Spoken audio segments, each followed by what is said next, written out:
Welcome back. We've reached the last week of our adventure into exploring plant senses. We've learned about the colors that plants see. We've discovered that plants have preferences when it comes to aromas, and that they may even use volatile chemicals to communicate. We've seen the Venus flytrap respond to a fly walking on its leaves, and learned about the remarkable conservation at the cellular level between plant and animals in response to touch. We've seen plants that keep their balance and those that get dizzy in space. And we've even delved into the inner sanctum of plant senses, looking for plant memories. As I said at the end of the last lecture, plants clearly have the ability to store and recall biological information. Intuitively, this is quite different from the detailed and emotion-filled memories we recall every day. But at the basic level, the behaviors of different plants are remedial types of memory. Whether it's the tendril coiling, the Venus flytrap closing, or the Arabidopsis remembering environmental stress, all include the process of forming the memory of the event, retaining the memory for distinct time periods, and recalling the memory at a later time point in order to get a specific developmental response. Professor Endel Tulving is an Estonian and Canadian experimental psychologist and cognitive neuroscientist whose research on human memory has influenced generations of psychologists, neuroscientists, and clinicians. Tulving proposed that human memory exists on 3 levels.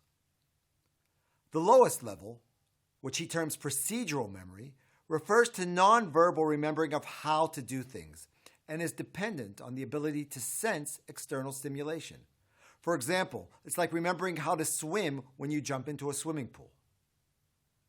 On the second level is semantic memory, the memory of concepts. This is the memory of most of the subjects we learned in school.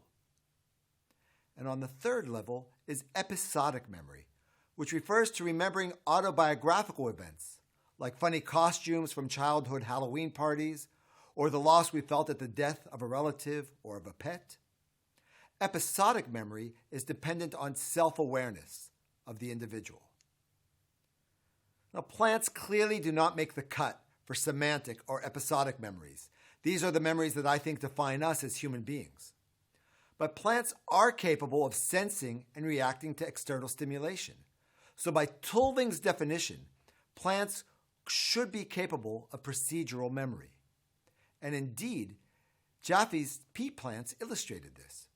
If we remember, as we learned in the class on a plant's response in memory, when Jaffe touched his tendrils in the dark, waited 30 minutes, and then put them in the light, they twined. In other words, there was a forming of the memory of the stimulus, a retaining of the memory, and a recalling of the memory for future use. So plant memories, much like the human immune memory, are not semantic or episodic, but rather procedural memories, memories of how to do things. These memories are dependent on the ability to sense external stimulation. Tulving further proposed that the 3 levels of memory are each associated with an increasing level of consciousness. Procedural memory is associated with anoetic consciousness. Semantic memory is associated with noetic consciousness. And episodic memory is associated with autonoetic consciousness. Again, plants clearly do not fit the definition of consciousness associated with semantic or episodic memories. But as stated in a recent opinion article, the lowest level of consciousness characteristic for procedural memory, anoetic consciousness, refers to the ability of an organism to sense and to react to external and internal stimulation, which all plants and simple animals are capable of.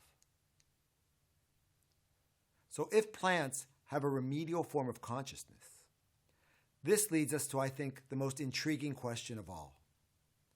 If plants exhibit different types of memory and have a form of consciousness, should they be considered intelligent?